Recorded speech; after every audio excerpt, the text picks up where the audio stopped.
भगवान परशुराम की।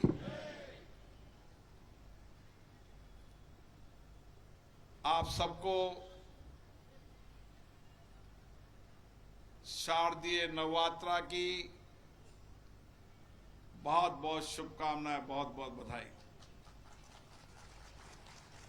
नवरात्रा का पर्व मां की पूजा अर्चा और आस्था का पर्व है। यह पर्व शक्ति अर्जित करने का पर्व भी है। यह पर्व सबका कल्याण हो, सबकी समृद्धि हो, सबकी खुशहाली हो। 9 दिन तक माता के विभिन्न स्वरूपों की पूजा अर्चना कर हम मां के चरणों में प्रार्थना करते हैं। और मुझे खुशी है कि सर्व ब्राह्मण समाज भी इसी तरीके से समाज के वंचित, गरीब, शोषित व्यक्ति के लिए न्याय की लड़ाई लड़ता है। और भगवान परशुराम जी ने तो हमेशा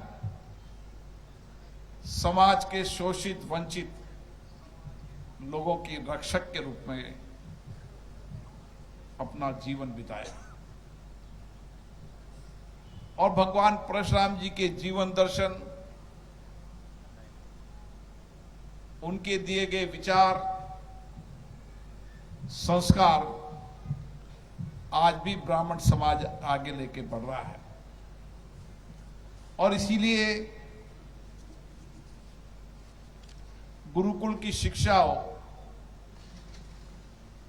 या समाज के अंदर रोशनी करनी, उजाला करना हो, शिक्षा से संस्कार और गुरु से ज्ञान देकर हमेशा ब्राह्मण समाज ने अपना कर्तव्य समाज में निभाया है। और आज भी पीढ़ियां गुजर गई, लेकिन आज भी ये समाज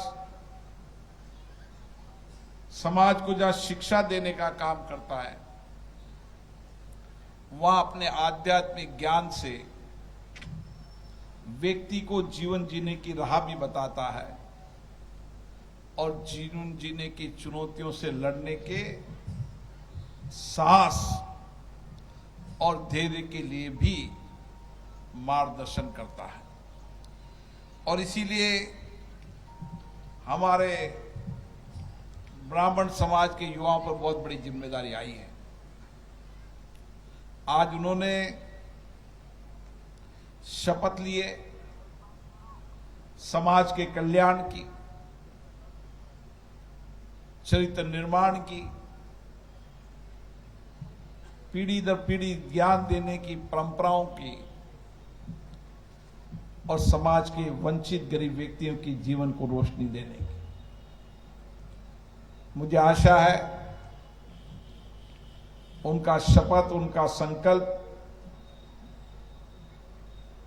उनको नवरात्रा में और शक्ति देगा और सामर्थ्य देगा। इस समाज ने हमेशा समाज में, संपूर्ण समाज के अंदर लोगों को आध्यात्मिक धर्म शिक्षा देकर व्यक्ति के चरित्र निर्माण की भूमिका निभाई है। जिस देश के रहने वाले व्यक्तियों का चरित्र उत्तम होगा, अच्छी शिक्षा होगी, अच्छे संस्कार होंगे, आध्यात्मिक धर्म के विचार होंगे, वो एक नैतिकता वाला समाज का निर्माण होगा। और उस नैतिकता वाले समाज के निर्माण में इस समाज की बहुत बड़ी भूमिका है। और इसीलिए आज दुनिया के अंदर भारत का सामर्थ्य, भारत की ऊर्जा, भारत की आध्यात्मिक चेतना है कि हम लगातार संपूर्ण देश को एक मार्गदर्शन की भूमिका निभा रहे हैं। हमारी संस्कृति संस्कारों में वसुदेव कुटुंबकम की भावना है और हमने पूरे विश्व को एक दर्शन दिया है। सारा विश्व एक परिवार है और उस परिवार को साथ लेकर सबकी समृद्धि के साथ कर हमने ये संस्कार और संस्कृति दी है। और आज दुनिया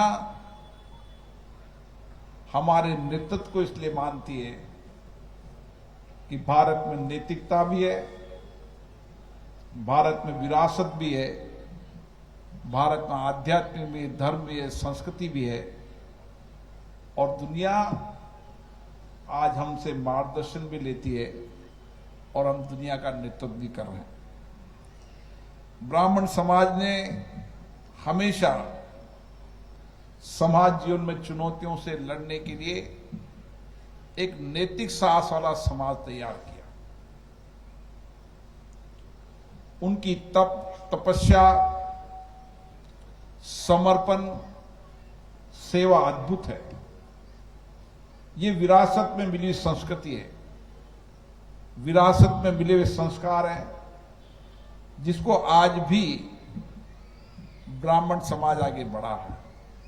मुझे आशा है हमारे युवा प्रकोष्ठ के लोग भी इसी तरीके से इन्हीं संस्कारों को, इन्हीं संस्कृति को, इन्हीं विचारों को आगे लेकर जाएंगे और समाज में जहां कहीं भी अंधेरा होगा एक दिए की तरह रोशनी देने का काम करेंगे।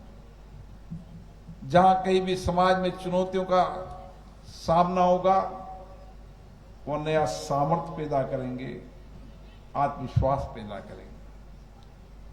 जहां पर समाज में अन्याय होता हो, अत्याचार हो रहा हो, तो भगवान परशुराम की संस्कारों की तरह अन्याय अत्याचार का मुकाबला करने के लिए एक नैतिक साहस वाली संस्कारित पीढ़ी को तैयार करेंगे। ये सब गुण जो समाज में है, उन सब गुणों को आने वाली पीढ़ी को मिले, हमारे नौजवानों को मिले। इसके लिए बहुत बड़ी जिम्मेदारी इस युवा प्रकोष्ठ की है। मैं सभी युवा पदाधिकारियों को बहुत बहुत साधुवाद देता हूं, बधाई देता हूं कि आप भगवान परशुराम के विचारों को, उनकी संस्कृति को, उनके संस्कारों को, उनके वीर योद्धा की तरह अन्याय अत्याचार के खिलाफ लड़ना, सहिष्णुता, दयालु, परोपकारी, पुण्य करने वाले विचारों को आप लेकर आगे बढ़ेंगे। आप सबको बहुत बहुत शुभकामनाएं, बहुत बहुत बधाई।